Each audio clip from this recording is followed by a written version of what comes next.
복을 주리라입니다. 우리에게 복을 주시는 이는 하나님이십니다.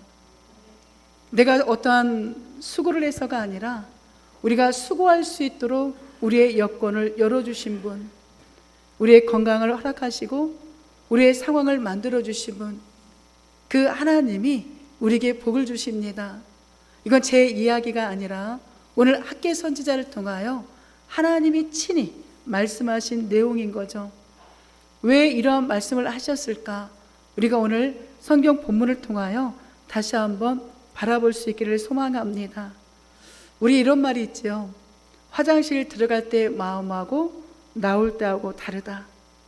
이건 자기에게 급하거나 어떤 다급한 일이 있을 때는 정말 다급하게 굴다가 그 일이 끝나면 마음이 변하는 사람을 두고 하는 이야기죠. 이게 일반적으로 세상에서만 이런 일이 있는 게 아니라 저의 모습을 돌이켜보니 저도 그럴 때가 많았더라고요. 제 신앙의 발걸음을 한번 생각해 보니까 내가 원하는 것만 두어지기를 바랬던, 다 응답해 주시면 언제 나에게 응답하셔서 또다시 어린아이와 같이 변덕쟁이였던 제 모습을 발견하게 됐어. 그러니까 주님은 내 말 듣고 있니? 얘야, 아무개야, 내 말 듣고 있지? 라고 계속 우리 귀에 속삭이시는데 우리는 주님 말씀하세요. 내 귀를 딱 닫아버리는 거예요. 왜 내 귀를 닫을까요? 내가 원하는 해답이 안 나오니까. 내가 원하는 응답을 주셔야 되는데 내가 원하는 응답을 주시지 않으니까 마치 하나님의 말씀이 들리지 않는 것처럼 귀를 닫고 있을 때가 얼마나 많이 있었는지 오늘 저희가 우리의 귀를 열었으면 좋겠습니다.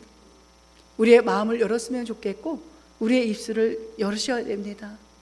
그게 바로 우리가 살 수 있는 비결인 거죠. 우리 구약에 있는 이스라엘 백성들을 보게 되면 사사기를 한마디로 이야기하면 이런 모습이지만 전체 아담이 범죄한 이후부터 지금까지, 아니 예수님이 그날이 언제인지 모르지만 다시 오실 재림의 날까지 이 패턴대로 아마 사람들은 살아갈 겁니다. 하나님 우리를 회복시키고 구원시키시죠. 그런데 언제 그랬느니 하고 사람들은 또다시 내 마음에 이끌리는 대로 온갖 죄를 짓고 살고 있지요. 하나님은 우리를 사랑하시니까 그 죄 가운데 허덕이는 우리를 징계를 통해서, 연단을 통해서, 고난을 통해서 돌아오게 하십니다. 그 연단이, 고난이 너무 아프지요. 하나님 잘못했습니다. 하나님 앞에 또 다시 죄를 고백하고 기도합니다. 그럼 하나님이 그래 이제 그런 일 하지 마, 이제 정말 하나님의 자녀답게 살아가자, 우리를 꼭 안아주셔서 회복시켜 주십니다. 근데 또 얼마 안 있어서 또다시 죄가 오고 징계가 오고 이런 모습들이 반복적으로 일어나는 것을 우리가 이제 사사기를 볼 때 악순환이다라고 이야기하거든요. 사랑하는 성도 여러분, 우리 성도님의 삶이 악순환이 아니라 선순환, 하나님이 이루시는 그 선을 계속해서 누리며 살아가는 지혜로운 모습이기를 주님의 이름으로 축복합니다. 그래서 2020년에 한국교회 대대적으로 그 한국교회 총연합회에서 이런 슬로건을 걸고 예배를 촉구했지요. 한국교회 예배가 회복되는 날. 아니 이상하네, 교회는 예배 드리는 곳이잖아요. 아니 예배를 드리는데 왜 이 총연합회에서 한국교회가 예배가 회복되기를 원한다라는 이 슬로건을 걸고 총 모여 예배자로 섰을까? 돌이켜보면 우리의 예배를 과연 하나님이 받으실까? 하나님이 기뻐하실까? 다시 한번 예배가 형식이 아니라 진짜 예수님을 만나는 자리가 되기를 소망하는 이런 갈급함이 목사님들에게 있었던 거죠. 우리 학계에도 보게 되면 하나님 앞에 예배는 드린다라고 형식으로 나가지만 그 무너져 있는 성전을 외면하고 자신들 삶을 살기에 바빴던 학계 선지자 당시에 이 성도들의 모습을 우리는 보게 됩니다. 이들만이 아닐 수 있죠. 나의 모습일 수 있습니다. 우리 성도님들의 모습일 수 있습니다. 그러니 오늘 이 말씀을 통하여서 정말 우리가 살 수 있는 비결은 예배가 회복되어야 돼요. 왜냐하면 예배가 회복돼야 하나님의 말씀이 들리게 되고, 하나님의 말씀이 들려야 믿음이 성장하게 되고, 믿음이 성장해야 내 마음대로의 신앙이 아니라 누구의 뜻대로? 하나님의 뜻대로 원하는 신앙이 돼야 되거든요. 내가 아무리 예배를 드려도 하나님이 가인의 예배를 받지 않으셨던 것처럼 내 예배를 받지 않으면 어쩌하겠냐는 거죠. 이사야 시대에 성전문을 닫았으면 좋겠다. 말라기 시도 성전문을 닫았으면 좋겠고, 더 이상 너희가 총회로 원래로 모이지 않았으면 좋겠다. 이런 이야기가 끊임없이 흘러드립니다. 오늘 우리가 단 한 시간을 드려도 정말 주님이 기뻐 받으시는 예배자로 설 수 있기를 주님의 이름으로 축복합니다. 그렇게 되려면 우리의 삶의 우선순위가 바뀌어야 돼요. 오해하지 마시기 바랍니다. 가정을 내팽개치고 직장을 내팽개치고 어떠한 삶의 물질을, 부귀, 영화를 내팽개치다는 게 아니에요. 이 모든 것을 줄 수 있는 분이 누구냐? 하나님, 예수님이시라는 거죠. 그러니까 우리의 삶의 발걸음이 예수님과 동행할 때, 우리의 신앙과 삶의 우선순위가 바뀔 때 뒤에 있는 이 모든 그림들은 하나님이 우리에게 주시는 보너스입니다. 이 보너스를 받고 살아갈 수 있는 지혜로운 모습이 저와 우리 성도님들의 모습이 되셔야 됩니다. 저는 요새 계속 말씀을 부여잡고 기도하는 제목이 있다고 했잖아요. 잠언서 8장 17절로 21절. 하나님을 찾고 찾는 것이 우리의 인생의 삶의 회복이 이루어지는 것을 성경은 이야기합니다. 주님을 찾고 찾는 인생이 되셔서 물질을 쫓아가는 인생이 아니라 물질이 나에게 찾아오는 하나님의 은혜의 역사가 일어나시기를 주의 이름으로 축복합니다. 그게 지혜로운 모습이고 그 모습이 가치 있는 모습이라는 사실인 거죠. 우리 학개서를 보게 됩니다. 예레미야 시대로 올라가서 보게 되면 하나님이 말씀하셨지요. 예레미야 선지자에게 바벨론에 항복하라고 해라. 왜 바벨론에 항복하라고 했을까요? 그것은 그들이 끊임없이 수많은 선지자를 보내도 하나님 앞에 돌아오지 않았습니다. 아니, 예배의 자리는 와요. 그런데 하나님이 기뻐 받으신 예배가 아니라 한 발은 세상에, 한 발은 우상에게, 한 발은 하나님께, 이런 종교 다원주의의 모습, 형식주의의 모습이 유다인들의, 북이스라엘인들의 모습이었던 거죠. 하나님은 이들을 사랑하셔서 구원하기를 원하셨지요. 그래서 바빌론이라는 나라를 정말 강대국을 만들어서 이 예루살렘을 공격하게 만듭니다. 그리고 또 약속을 하시죠. 이것은 재앙이 아니다라고. 예레미야 29장을 보면 재앙이 아니래요. 우리에게 소망을 주는 거래요. 아니, 지금 온 나라가 쑥대밭이 되고 사람이 여기저기 죽어가고 성전이 다 불타 있는데 재앙이 아니라네요. 오히려 소망이라네요. 왜 그랬을까? 눈에 보이는 예배당의 이 사이즈와 예배당에 가서 형식으로 드리는 게 아니라 진짜 하나님을 만나길 원하셨던 겁니다. 그리고 바벨론에 의하여 1차, 2차, 3차에 걸쳐서 포로로 끌려가고 멸망하게 되죠. 70년이 지나면 돌아올 거야. 근데 정말 70년이 되니까 이 바벨론이 무너지고 페르시아, 즉 바사와 메데라는 정말 작은 두 나라가 연합하여 강대국이 됩니다. 그리고 이사야서에 장차 올 누군지도 모르는데 하나님은 아시고 바사의 고레스 왕을 통하여 바벨론 포로에서 귀환할 거야. 이미 이사야서에 예언하셨거든요. 근데 실제로 그 작은 바사라는 나라가 강대국이 되어서 바벨론을 무너뜨립니다. 그리고 고레스 왕 마음에 하나님이 감동을 주시니까 이스라엘 백성들을 1차, 2차, 3차에 걸쳐서 다 포로 귀환시켜요. 그때 1차 때 왔던 지도자가 스룹바벨이었습니다. 그래서 우리가 모세의 성전, 솔로몬 성전, 스룹바벨 성전, 헤롯 성전이라고 성경에 나와 있는 성전을 이야기하는데 왜 스룹바벨 성전이라고 했느냐? 솔로몬 성전이 다 불타서 무너졌는데 포로 귀환에서 이 지도자 수룹바벨에 의하여 그 무너진 솔로몬 성전이 재건되었기 때문에 그 수룹바벨의 이름을 따서 수룹바벨 성전이라고 합니다. 나머지 2차, 3차까지는 오늘 이제 보지 않고 어쨌든 이 수룹바벨 1차 포로 귀환을 했던 이에 의해서 성전이 재건됩니다. 우리 학개서가 2장으로 되어 있잖아요. 짧은 2장이지만 그 2장을 읽어보면 하나님의 기가 막힌, 하나님의 그 답답한, 하나님의 그 안타까움의 마음이 이 2장 안에 담겨 있습니다. 제가 간단하게 설명을 해드리면 이제 스룹바벨을 통하여서 성전 기초를 쌓습니다. 기둥을 쌓아요. 그런데 16년 동안 이 성전이 건축이 중단이 돼 버립니다. 왜 그랬느냐? 그들 나름대로의 이유가 있었어요. 이걸 우리는 핑계라고 이야기할 수 있죠. 우리 2장에 보게 되면 아니 솔로몬 성전이 얼마나 크고 웅장했는데 금으로 다 도색하고 정말 좋은 재료를 다 가져다가 그렇게 솔로몬 성전을 건축해 놨는데 이게 뭐야? 아니 산에서 나무를 꺾어다가 여기 성전을 재건하라고 하네. 아니 그렇게 위대한 성전에서 우리가 드렸던 우리 조상들이 예배를 드렸는데 이런 초라한 데서 우리한테 예배 드리라고? 이건 아니지 않아? 실망감이 오는 거예요.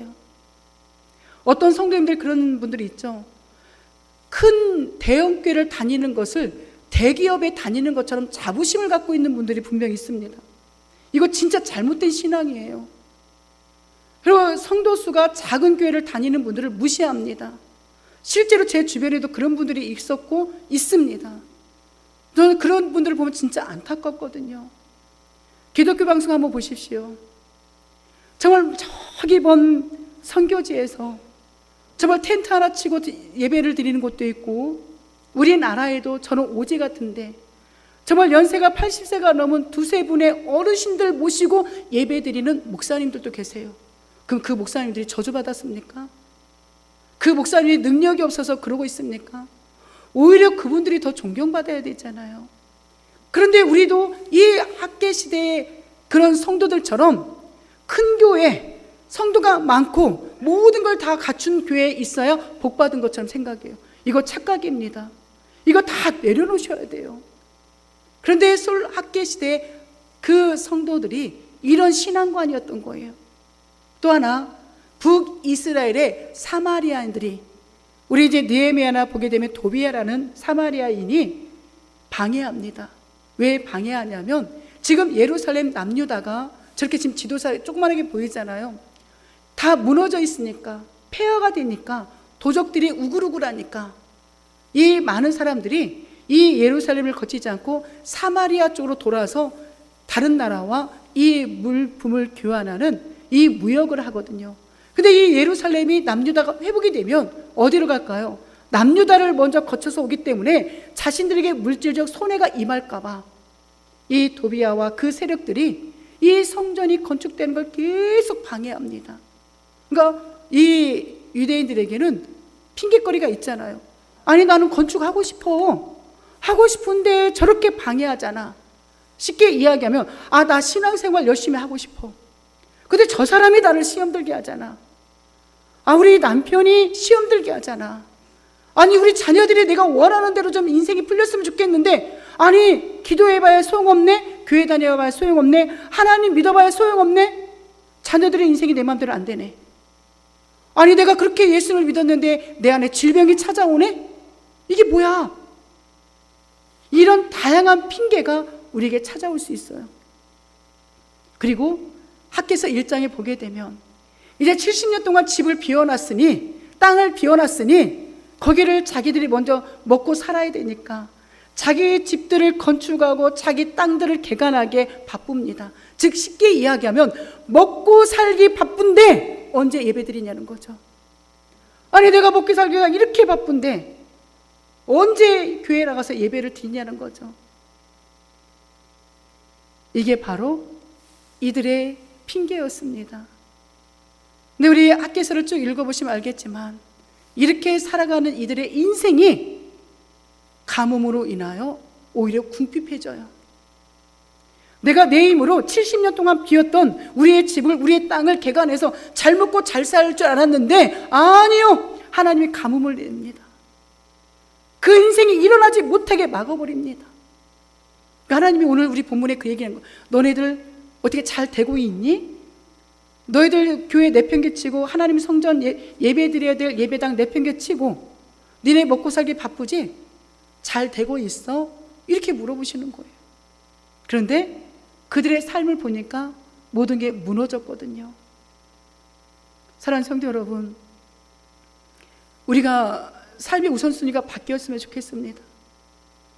내가 있어야 될 자리가 어딘지를 알았으면 좋겠고, 하나님 삶의 우선순위를 가다 보면 물론 다른 일보다 물질이 조금 덜 있을 수 있고, 다른 자녀들보다 내 자녀들이 좀 덜 될 수도 있고, 다른 사람보다 내가 또 몸이 좀 아플 수도 있잖아요.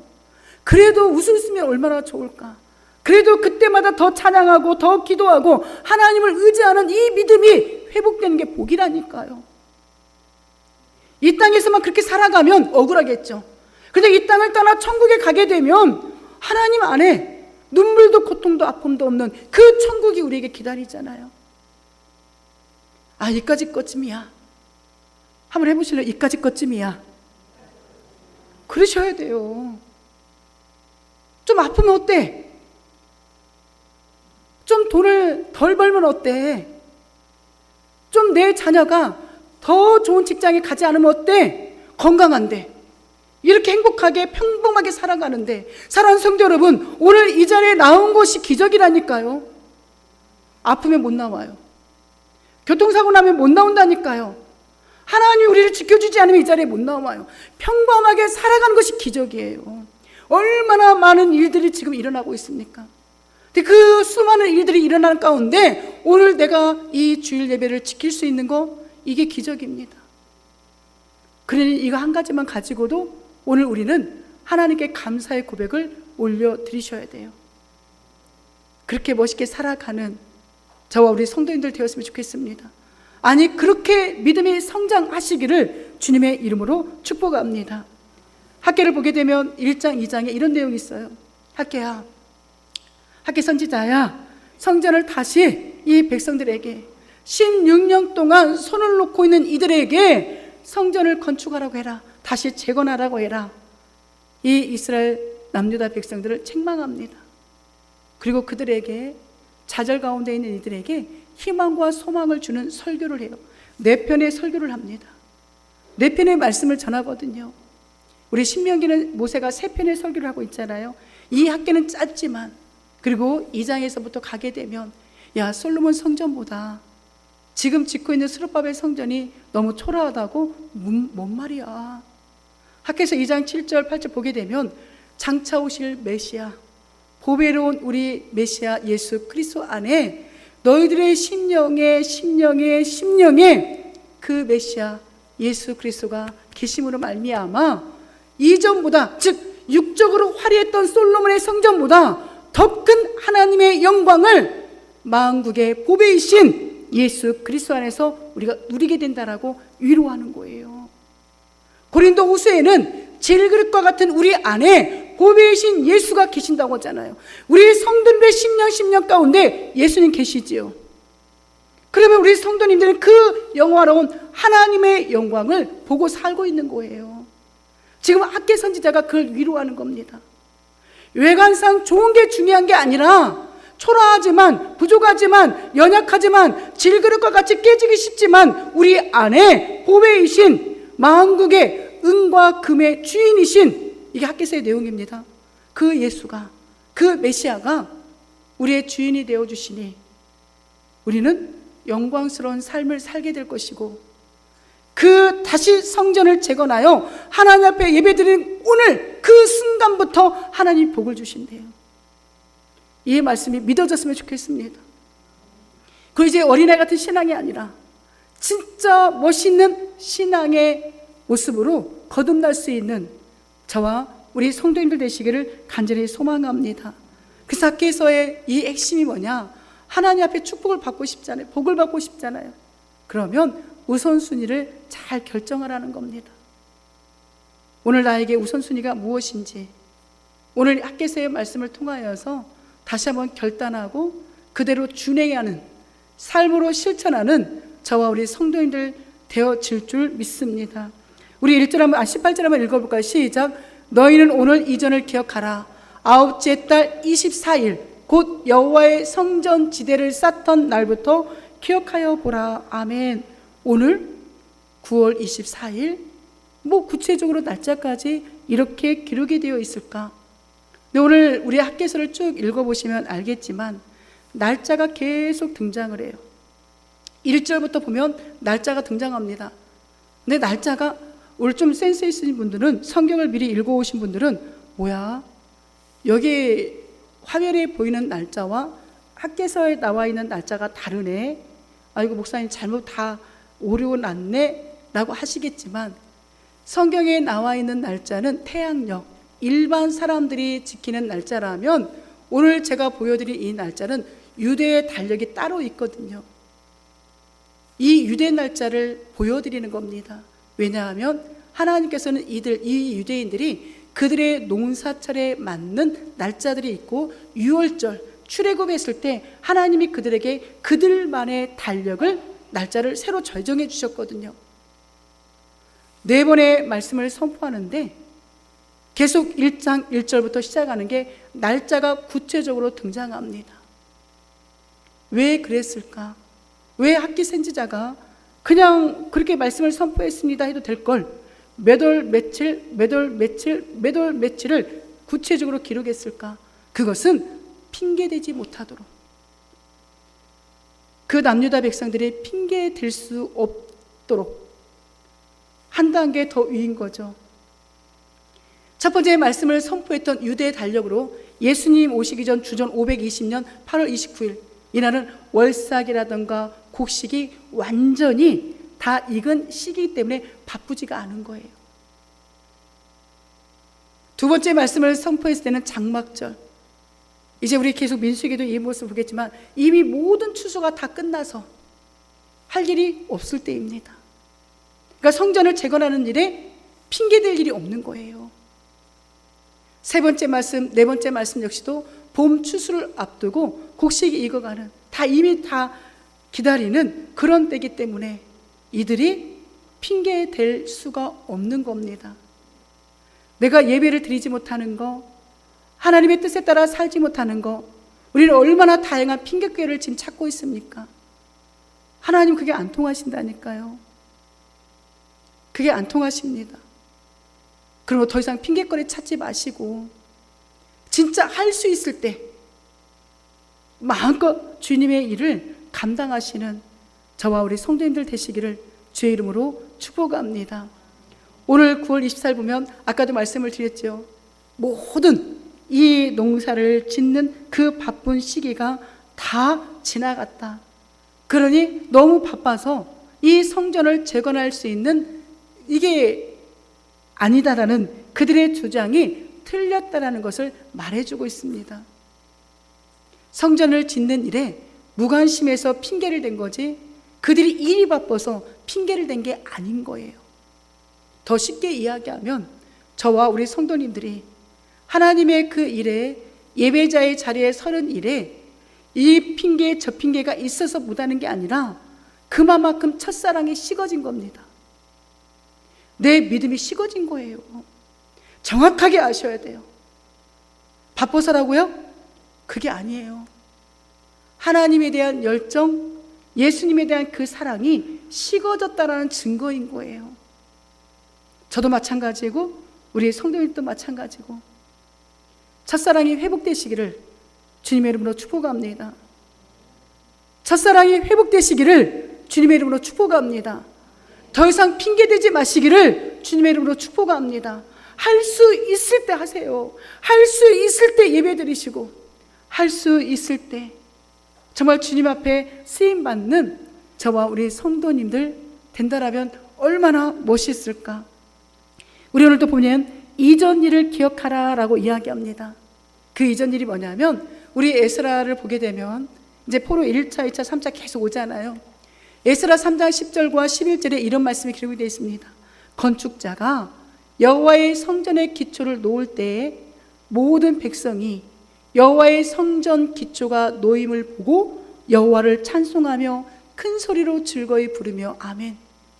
과거 성전을 건축한다고 할 때, 기초를 쌓을 때 너희들 얼마나 기뻐했니? 그때를 좀 기억해봐.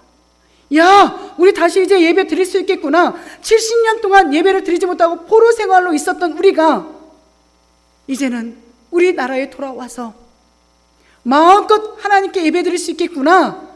그렇게 기뻐하며 하나님을 찬양했던 그 첫사랑은 어디로 갔니? 그때를 좀 기억해봐. 우리 성전이 정말 아름답게 꾸며지면 얼마나 많은 교회들이 봉헌 예배를 올려드리며 하나님 앞에 기뻐합니까?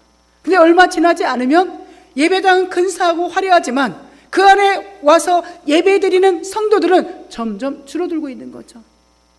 이들이 16년 동안 처음 성전 기초를 놓았을 때의 그 기쁨과 감사가 사라진 겁니다. 실제로 이 역사를 보게 되면 어느 날 언제 이 성전의 제단을 만들고 성전 재건 공사를 시작했는지 날짜가 분명 나와 있거든요. 사랑하는 성도 여러분, 하나님을 믿으면서도 불구하고, 예수님을 믿으면서도 불구하고, 우리가 예배자로 서 있음에도 불구하고 기쁘지가 않습니까? 아직도 그냥 원망과 불평만 있습니까? 아직도 핑계거리만 찾고 있습니까? 주님은 오늘 우리에게 그 첫사랑이, 예수님을 만났을 때 그 뜨거움이 회복되어지기를 원하십니다. 그리고 우리에게 손을 내미시는 거예요. 가자. 아니야, 아직 아니요. 좀만 더 있다가가 아니라, 예, 아멘. 지금 이 순간 일어서겠습니다. 이 신앙의 결단을 하셔야 됩니다. 그 모습이 우리가 사는 길이요, 우리 성도님들이 사는 길이니까. 그렇다면 하나님은 왜 성전을 건축하라고 할까? 왜 성전을 재건하라고 할까? 왜 우리에게 자꾸만 예배자리에 나와서 예배를 드리라고 명령하실까? 우리를 귀찮게 하려고 그럴까요? 아니라니까요. 하나님의 자녀는 하나님 앞에 예배를 드리는 것이 의무입니다. 하나님 앞에 예배자로 서는 게 기본이에요. 그런데 그 기본이 무너지면 어디 가서 하나님의 말씀을 듣겠습니까? 유튜브? 그렇게 편하게 예배 드리려고 하지 마세요. 유튜브 설교를 듣지 말라는 게 아닙니다. 있어야 될 자리에 와서 하나님과의 영적인 교제를 만나야 돼요. 이루셔야 돼요. 그게 예배입니다. 예배 자리에 나와서 내 생각이 왜 잘못되었는지, 내가 왜 불신앙 가운데 있는지, 내 삶이 왜 힘든지 아셔야 되잖아요. 해결책을 찾으셔야 되잖아요. 그 해결책을 찾을 수 있는 자리가 예배라니까요. 그런데 예배는 등한시 하시면서 왜 내 기도는 안 들어주시는 거야? 이런 이야기를 어찌 우리가 할 수 있냐라는 거예요. 하나님 우선 순위의 삶을 살아가야 되는데, 우리 밤 12시, 1시까지 TV들 다 보시는 분들 많을 거예요. 잠 안 와서 유튜브 보면서 그 시간까지 시간을 때우시는 분들 많을 겁니다. 그런데 하나님 앞에 나와서 예배 1시간 드리는 건 그렇게 힘들어요. 왜 이렇게 안 아프던 몸도 아픈지, 어쩌면 없던 약속도 꼭 그 시간이 되면 약속이 생기는지, 그러면서도 하나님 앞에 왜 내 가정은, 내 기도의 제목은 응답하시 않습니까? 이 이야기는 누가 다른 사람이 할까봐 앞장서서 하시잖아요. 이러시면 안 되는 거예요. 하나님이 성전을 건축하는 이유는 하나님의 임재를 경험하라고, 하나님과 영적인 교제가 이루어져야 하나님의 뜻을 알고 바른 신앙인의 길로 갈 수 있잖아요. 언제까지 젖만 먹는 어린애 같은 신앙에 우리가 머물 수 있겠습니까? 누구나 다 터닝 포인트, 즉 전환점이 오거든요. 계기가 와요. 신앙의 성수가 할 수 있는 계기가 오는데 그 기회를 놓치시면 안 됩니다.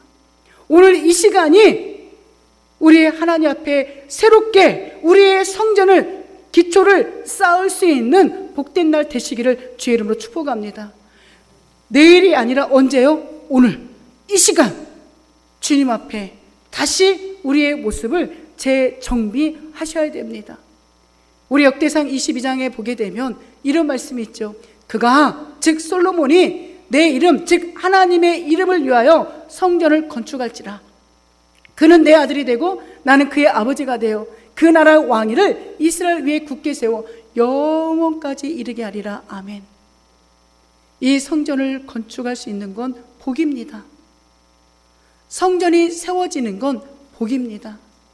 세워진 성전 안에서 함께 모든 성도가 예배를 드릴 수 있는 게 복이에요.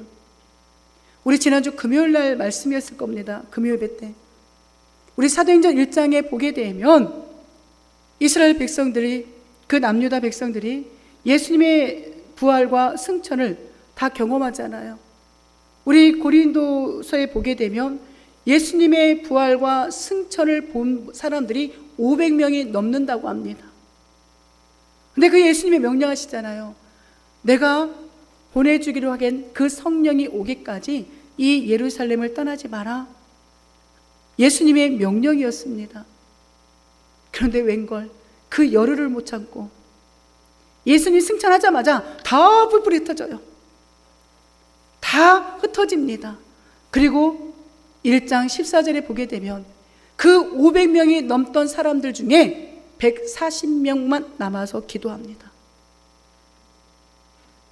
우리가 뿔뿔이 흩어지는 신앙인이 아니라 함께 모여 기도할 때 성령의 강림, 오순절 마가의 다락방의 역사의 기적의 주인공이 되시지 않겠습니까? 예수님의 부활, 예수님의 승천을 지식으로 믿는 게 아니라 진짜 믿으셔야 돼요. 진짜 믿으시고 내가 있어야 될 그 예배자의 자리에 굳건하게 내가 우선순위로 나아가야 됩니다. 한 번씩 저희 집 옆에 식자재 마트가 있거든요. 차를 타고 가다 보면 정말 이 뜨거운 여름날에도 막 추운 겨울에도 길이 쭉 서 있어요. 저는 왜 저렇게 서 있을까? 나중에 보면 뭔가를 예를 들어서 10,000원짜리를 1,000원에 준다던가 뭐 몇백 원에 준다던가 세일을 한다는 거죠. 그거 하나 바꿨다고 그 뜨거운 떼약볕 아래 그 추운 날 줄은 쫙 서 있는데 그거보다 더 중요한 온 우주 만물을 창조하시고 은과 금도 내 것이요 너의 고가를 채워주리라 약속하신 하나님의 말씀의 자리는 안 나와요. 이 예배자의 자리가 여러분들 복을 받는 자리라니까요. 근데 아무리 얘기해도 안 믿어지나 봐요. 내가 실컷 받아서 한번 보여드릴게요. 근데 저는 이미 받았거든요. 매일매일이 감사합니다. 나이가 들어가면 들어갈수록 하나님이 나를 불러주셔서 예수님을 믿을 수 있는 것이 얼마나 감사한지 몰라요. 이건 진심입니다. 하나님 앞에 거짓말할 수가 없잖아요. 오늘이 너무 감사하고 행복합니다. 내가 뭐라고 나를 불러주셔서 예수님을 믿게 했을까? 만약에 내가 지금 예수님을 안 믿었다면 나는 어떤 모습일까? 뻔하거든요. 근데 예수를 믿고 더 나아가 주의적으로 세워놨기 때문에 어떨 때는 몸이 지치고 힘들어도 새벽 예배에 나와야 되고 예배 자리에 다 나와야 되고 전도의 자리에 가야 되고 기도의 자리에 나와야 되고 이게 복이구나. 근데 제가 여러분들보다 돈이 많은 건 아니잖아요. 그렇지만 저는 마음이 우리 성도님들보다 더 부자면 부자지 가난하진 않습니다. 왜요? 예수님이 내 안에 주인이시니까. 그 예수님을 어디서 만나시겠습니까? 성전인 우리 안에 내주하시는 이 예배 안에서 만나셔야 되죠. 우리 오늘 19절에 보게 되면 우리 한번 읽어볼까요? 시작. 곡식종자가 아직도 창고에 있느냐? 포도나무, 무화과나무, 석류나무, 감람나무에 열매가 맺지 못하였느니라. 그러나 오늘부터는 내가 너에게 복을 주리라. 아멘. 너네 그렇게 살아봤지? 물질 손해보지? 건강 잃지? 가정 다 흐트러지지? 더 살아볼래? 그럼에도 더 고집부릴래? 이 말씀인 거예요. 오늘부터 성전을 다시 재건해봐. 그럼 오늘부터 내가 너에게 복을 줄게. 이게 하나님의 약속이라니까요. 너희가 신앙을 다시 한번 재정비해봐. 하나님 우선순위로 살아가봐. 예배 자리에 누구보다 앞장서서 나와봐. 내가 너희에게 복을 줄게. 학개서 1장 10절과 11절, 이들이 불신앙으로 살아가니까 이들의 삶이 어땠는지 아십니까? 제가 읽어드릴게요. 그러므로 너희로 말미암아 하늘의 이슬은 그쳤고 비가 안 온다는 얘기예요. 무엇 때문에? 이들의 불신앙 때문에. 땅은 산물을 그쳤으며 내가 이 땅과 산과 곡물과 새 포도주와 기름과 땅의 모든 소산과 사랑과 가축과 손으로 수고하는 모든 일에 한재가 가뭄이거든요. 한재를 들게 하였느니라. 야, 너희들 그렇게 궁핍하게 사는 거 내가 만든 거야. 너희들 불신앙 때문에, 너희가 예배 자리에 나오지 않는 것 때문에, 너희가 성전을 재건하지 않는 것 때문에 내가 한재, 가뭄을 내려서 너희의 수확을 다 멈춰버린 거야. 이게 하나님의 말씀입니다. 그런데 얼마 지나지 않아 하나님은 우리에게 회복시켜 줄게. 내가 너네 회복시켜 준다니까. 내 말 좀 믿어봐. 언제부터? 오늘부터. 사랑하는 성도 여러분, 오늘 이 순간부터 하나님과 한 마음이 되고 예수님을 인격적으로 제대로 믿으면 오늘 이 순간부터 우리 성도님들을 복을 주신대요. 영적인 복, 육적인 복, 하나님의 역사하시는 하나님의 말씀의 뜻이 이루어진대요. 안 믿어지시죠? 그러니까 아멘 안 하시죠? 아멘은 그렇게 될 줄 믿습니다. 동의합니다 뜻이거든요. 성령 역할을 감당하시라는 거예요. 장차 오실 메시아 그 예수 그리스도, 오늘 우리가 19절만 보지만 뒷절에 보게 되면 스룹바벨을 통하여서 하나님이 일하실 걸 예배하시거든요. 그 스룹바벨이 누구입니까? 예수님을 예표하는 거예요. 그 스룹바벨을 통하여서 장차 오실 메시아를 우리에게 복음을 전해주면서 오늘부터 내가 너희에게 그동안 살아왔던 모든 피폐한 삶 회복시켜 줄게. 그동안 너희들 포도나무, 무화과나무, 석류나무, 감람나무 열매 맺지 못했잖아. 이제 내가 이 가뭄을 다 거둬가고 너의 삶을 안정되게 해줄게. 나를 좀 믿어보면 안 되겠니? 이게 지금 오늘 19절 하나님의 말씀입니다. 우리 민수기 27장 28절에 보면, 우리가 지금 민수기 새벽에 32장을 하고 있는데요, 하나님이 이스라엘 백성들에게 예배에 관하여 명령이었습니다. 타협이 아닙니다. 27장 28절에 보면 상번제를 드려라. 매일 예배 드리라는 거예요. 안식일을 지켜라. 매주 예배 드리라는 겁니다. 초하루 월상 예배를 드리라. 매월 예배 드리라는 겁니다. 유월절, 무교절, 77절 7대의 절기를 정해주시고 매년마다 예배 드리라는 거예요. 그러니까 예배가 없는 적이 없었어요. 이제 가서 우리 성막 체험해 보시면 알겠지만 그냥 드리는 예배가 아니라 날마다 짐승을 잡아야 된다니까요. 날마다 피비린내가 나고 날마다 짐승을 태우는 그 냄새가 성전 안에 끊이지를 않는 거예요. 이 성전 안에, 우리 심령 안에 예수님의 그 보혈의 냄새가, 향기가 날마다 끊이지 않아야 돼요. 이 예배는 하나님의 명령이었다니까요. 오늘날 제가 한번 계산해 봤습니다. 우리 주일밤교회 예배가 몇 번이나 있는가? 예수님 중심으로 드리는 예배가, 우리는 월요일날 새벽 예배가 없으니까 일주일에 6번의 새벽 예배가 있고, 주일 오전 예배가 있고, 주일 오후 예배가 있고, 수요 예배가 있고, 금요 예배가 있고, 매월 작정 기도, 일주일간의 작정 기도가 있는데, 뭐 작정 기도는 잠시 뒤로 머물다 할지라도 일주일에 10번의 예배가 있더라고요. 그래봐야 1시간씩 잡아도 10시간이라니까요. 하루가 24시간이잖아요. 24시간이 7일이면 168시간입니다. 168시간 중에 10시간을 하나님 앞에 드리는 게 너무 힘들어요. 온갖 핑계거리가 다 있습니다. 세상 모임은 휴가를 내서라도 아마 가실걸요. 모임들 많이 있으시죠? 그 모임은 휴가를 내서라도 하고 시간을 내서라도 가시는데 하나님 앞에 나오는 이 예배는 어쩌면 그렇게 핑계들 다 대시는지 기분 나빠하지 마시고요. 너무 안타까워서 그래요. 진짜 예배가 회복돼야 돼요. 진짜 예배가 회복돼야 우리 성도님들이 사는 길이기 때문에 일주일 168시간 중에 10시간을 하나님 앞에 드릴 수 있는 복된 성도가 우리 주일반교회 모든 성도님들 되셨으면 좋겠습니다. 제가 지난주에도 말씀을 드렸지만 정말 우리가 새벽 예배를 드리고 수예배를 드리고 식사 당번을 하고 청소 당번을 하는 거, 이게 아마 어찌 보면 우리가 이 시대 마지막 우리 시대일 거예요. 유럽 교회들처럼 주일 낮 예배 한 번만 딱 드리는 시대가 아마 올 겁니다. 일주일에 한 번 예배 드려서 어떻게 하나님의 뜻을 알겠냐라는 거예요. 세상 소리가 계속 들려오는데 일주일에 한 번, 제가 설교가 좀 길죠. 40분 정도 하더라고요. 40분, 45분.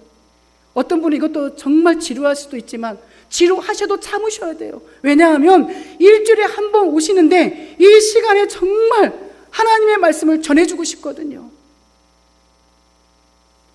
우리가 변해야 됩니다. 그래야 우리 다음 세대 자녀들이 변할 거 아니냐고요. 우리 아이들이 하나님 만나야 되고 우리 아이들이 예배자로 서야 되잖아요. 그러면 내가 변하지 않고는 절대 안 됩니다.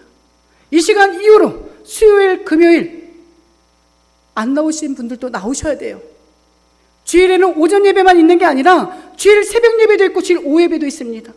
매일 못 나와도 주일 날만이라도 새벽 예배 직분자 다 나오셔야 돼요.